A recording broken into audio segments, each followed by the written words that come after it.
Scrap Mechanic has finally reached version 1.0. And if you enjoy survival games, building, and that great feeling of turning scrap into something absurdly functional, this game delivers exactly that. But let me tell you something. It looks simple at first, but the more you play, the more you realize there are plenty of smart details that make all the difference. So today, I'm going to show you 10 advanced tips you need to know if you want to save time. Stay with me, because these tips can really change how you play. I'm Matthew, and the video is about to start. Instead of treating every trip to abandoned mines or grow labs as a long, exhausting back-and-forth journey, you turn your exploration vehicle into a mobile base, making progress much smoother. What I like about this approach is that it takes away the annoying weight of logistics and lets you spend more time actually playing the game instead of just hauling junk back and forth. The smartest move here is pairing the Schematicbot with a portable Craftbot on the same vehicle. When you reach a point of interest, you can scan, unlock, and craft what you need on the spot without relying so much on your main base. In practice, this saves time, reduces interruptions, and leaves you much better prepared to make the most of what that area offers before heading home. To me, this is exactly the right mindset for playing Scrap Mechanic 1.0. Stop thinking only about basic survival and start thinking about efficiency. Because when you build your exploration around mobility, you gain freedom of choice, harvest resources better, and keep the adventure flow much more natural. In a game that rewards creativity and organization, this kind of optimization makes a huge difference. The less you are forced to return to base, the faster you grow in the game. And this becomes even stronger in areas like abandoned mines and grow labs, where every minute yields far more when you already have everything set up right on your vehicle. If there is one thing that completely changes the game in version 1.0, it's this new driving mechanic that people haven't properly explored yet. I'm talking about turbo gear control, that trick of holding shift that sounds simple in theory, but in practice is the difference between frustrating trips into the mines and returning to base with a truck loaded with ore without breaking a sweat. When you're behind the wheel, holding shift instantly gives the engine a notch boost in power. No need to stop the vehicle, no need to get out, no need to manually slap and adjust the engine.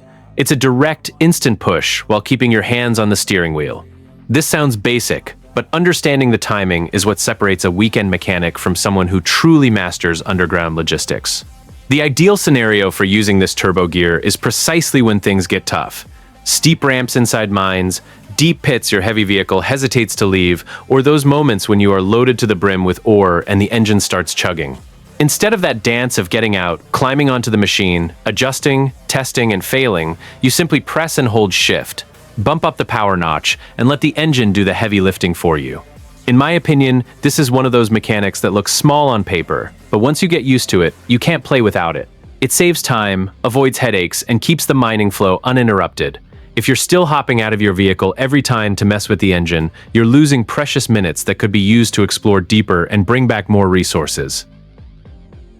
I really like this kind of detail in Scrap Mechanic, because the game gets so much better when you stop thinking just about picking up items and start thinking about workflow, especially in mining and combat. Large chests automatically sucking up loot bubbles completely changes the feel of exploration. Instead of getting out of the vehicle every time to gather resources in the middle of chaos, you maintain momentum, keep pushing forward, and let the car itself handle part of the collection. To me, this is exactly the type of optimization that separates an ordinary run from a well-planned one. When you place these chests at the front or underneath the vehicle, it gets even smarter, because the car starts working for you while you drive through difficult terrain. Holding shift to get that extra push from the engine pairs perfectly with this, since on steep slopes and heavy ore loads, every bit of traction counts. It's that moment where the game rewards those who build machines considering the entire route, not just the destination. This tip is all about playing cleaner and with fewer hitches. You gather more, waste less time, avoid interruptions, and feel like the vehicle has truly become an extension of your progress. In Scrap Mechanic, when your machine starts doing the heavy work on its own, that's when the game becomes truly satisfying. Raids now trigger just 1 minute after you plant, and robots drop straight from the sky with those aerial drones. I got a real shock the first time I planted high-tier crops without preparing. The sound of the drones arrived before I could even finish setting up the fence, and suddenly the field became absolute chaos. What really saves you is keeping an eye on the new raid intensity bar. It shows how heavy the next wave will be before you even place a seed in the soil. I learned the hard way to check it every time I think about planting anything high level. If the meter is spiked, I stop everything and reinforce the base first. There's no point in planting gourmet tomatoes or expensive crops if the bar is already screaming danger.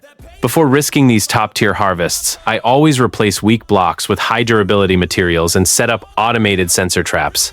I place sensors at strategic points, connect them to pistons with saws or spud guns, and leave everything armed to trigger automatically when the bots drop. It's the kind of preparation that separates those who merely survive from those who truly master late-game farming. I spent hours testing combinations until I found a setup that clears the area almost without me having to leave the base. In the end, Drilling Thunder turns farming into a tactical planning minigame. Monitoring the bar, reinforcing structures, and having traps ready before planting is the right way to play at an advanced level. Do this, and you'll harvest in peace while drones drop robots that won't even get close to your crops. Trust me, once you get the hang of it, raids become just another source of easy scrap and loot. I really enjoy this style of build because it transforms underground mining into actual engineering rather than brute force. As you head down toward the core and encounter tougher caves, rocky biomes, and terrain resistance, stability becomes far more important than raw speed. Using bearings with engines or controllers, especially with inverted rotation on one side, is an elegant solution to a classic game problem. Instead of letting drilling torque fight against the entire vehicle, you distribute that force smarter and prevent the rig from tipping over, spinning out, or losing traction mid-excavation. To me, this is the exact detail that separates a makeshift miner from a truly professional machine. With version 1.0 making the underground more dangerous, this technique becomes even more valuable. When facing hard rocks and tools like the plasma drill, any imbalance comes at a high price because drilling turns into a continuous, much more aggressive task. So it's not enough to just drill, you need to build a frame that can take the impact and keep the vehicle aligned while working. In the end, this tip carries a charm that is characteristic of scrap mechanic. You aren't just making a drill, you are solving a physics problem with mechanical creativity. And when it works, it's deeply satisfying because the vehicle feels like it actually understands the terrain and works with it, not against it. This is the kind of engineering that makes the game truly shine. If there's one thing I learned the hard way, it's that desperately trying to patch a hole in your base, while haybots are banging on the door and fire is spreading, is the exact situation where the game loves telling you, no, you can't place this block here. That annoying collision restriction that stops you from sealing a breach mid-chaos. But in version 1.0 with Drilling Thunder, that changed. And today's tip is about force placing. Now you have the option to force block placement, ignoring those minor collision constraints that used to lock your repairs at the worst possible moment. I'm talking about sealing that hole in a wall or vehicle without having to do a camera dance, searching for the perfect angle while your health drops and panic rises. It's a feature designed specifically for emergency moments.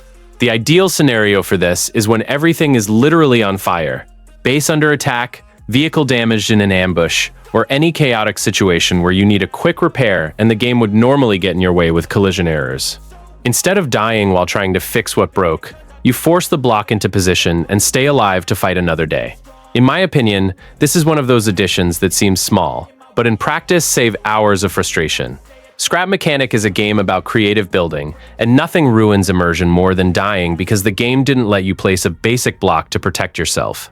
Now with force placing, you have a real survival tool in hand. Use it liberally when chaos comes knocking.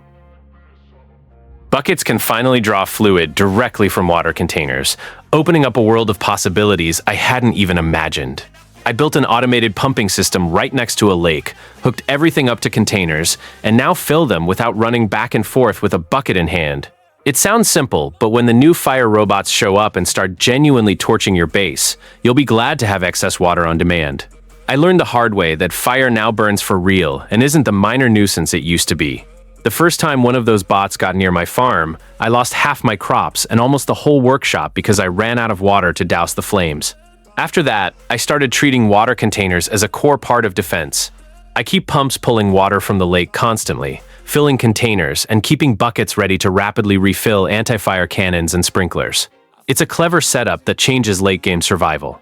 The build I use is straightforward. Pumps near the shoreline, simple pipes or connections leading to a large container, and buckets always on hand to fill whenever needed. When the intensity bar rises and I know a raid with firebots is coming, I top off the defense systems in seconds. No more wasted time running to the water and back. It's the exact type of advanced planning that separates those who react to chaos from those who control it. This change to buckets and water containers turned water into a strategic resource. Setting up automated pumping and using it to reload fire defenses is the proper way to play Drilling Thunder at a high level. Do it once and you'll never look at a lake the same way. Trust me, once your base is water ready at all times, those fire bots become just another easy problem to solve. This is a massive change because it cuts out one of the most tedious parts of scrap mechanic, rebuilding a design from scratch that you've already tested. I think this is especially great for players who like building large, complex machines, because the fun isn't always in assembling everything twice. Sometimes the joy is in designing, testing, and bringing the finished concept into the actual world. What stands out most here is the smarter workflow between creative and survival. You can experiment without pressure, adjust the structure, fix misalignments, and only import the creation into survival mode when it's genuinely worth it. This works wonderfully for articulated miners, combat tanks, or any machine requiring multiple test runs to become reliable. To me, this is one of the best quality of life improvements in version 1.0 because it respects player time. Instead of punishing those who build patiently, the game rewards planning and preparation, making everything feel more rewarding. When you convert a calmly tested design into something practical in survival, it feels like gaining time and precision at once. And there's a detail I really like. It makes you think like a real engineer. You aren't building just to see if it works. You design to scale, port into the main world, and use effectively once resources are ready. Ultimately, this transition from workshop to survival shifts the game's pacing and makes large machines far more accessible for high-level play. If there was one thing I always felt was missing in scrap mechanic, it was a smart way to move resources and escape tight spots without relying solely on crazy vehicles. With version 1.0 and Drilling Thunder, that has changed completely. We now have freezer blocks that generate ultra-low friction ice as well as functional ladders, and combining the two opens up a level of mobility people haven't fully explored yet. The first application that blew my mind was using ice as an ore transport ramp. You build an ice ramp leading down from a mountain or mine straight into your chests, and simply let gravity do the work. The ore slides down with virtually zero resistance, eliminating the need to haul tons by hand or deal with complex conveyor setups. It's pure, elegant logistics that saves an absurd amount of time when mining at high elevations. Meanwhile, ladders come into play in ways that have saved my skin more times than I'd like to admit. Land-based farm bots are a nightmare when you're on foot, but they can't climb ladders. That means you can build vertical escape routes, like exit towers or suspended shelters, leaving the bots below walking in circles while you watch safely from above. That's advanced survival thinking. Not just running, but disappearing from their reach entirely. In my opinion, combining ice for logistics and ladders for vertical mobility changes how you plan your base and travel routes. It's no longer just about building the fastest vehicle or the strongest weapon, but about thinking through three-dimensional space intelligently. Master these two tools, and you're playing a completely different scrap mechanic. Cleaner, more strategic, and infinitely more satisfying. If you haven't learned to prioritize the red explosive Totebot yet, you need to change that right now. This unit is the most dangerous enemy in the update, hands down. Its head carries canisters that explode on contact, capable of obliterating entire vehicles or massive sections of your base in a second. I lost a reinforced buggy and half my workshop the first time I ignored it to focus on other bots. It was an expensive lesson. In any fight, I look for it first, even if multiple farm bots or tape bots are attacking me at the same time. Clearing the wave means nothing if this red bot gets close and detonates everything. I learned to keep my distance and target its head before anything else. It's the kind of priority targeting that separates those who survive heavy raids from those who spend their time rebuilding. The best method I've found to handle it is using the spud launcher or cornades from afar. Hitting those canisters from a distance triggers the explosion far away from you and your builds. I always keep my launcher loaded and a few cornades in my inventory when heading out to farm or defend the base. The moment I spot the red bot, I fire off shots or throw a grenade. I never let it get close enough to explode on top of me or my vehicle. Always prioritizing the red explosive Totebot is the golden rule in Drilling Thunder. Focusing on it first and taking it out from range with a spud launcher or cornade becomes second nature after your first close call. Do this, and raids become far more manageable. Trust me, once you build this habit, that bot stops being a nightmare and becomes just another easy source of scrap and loot.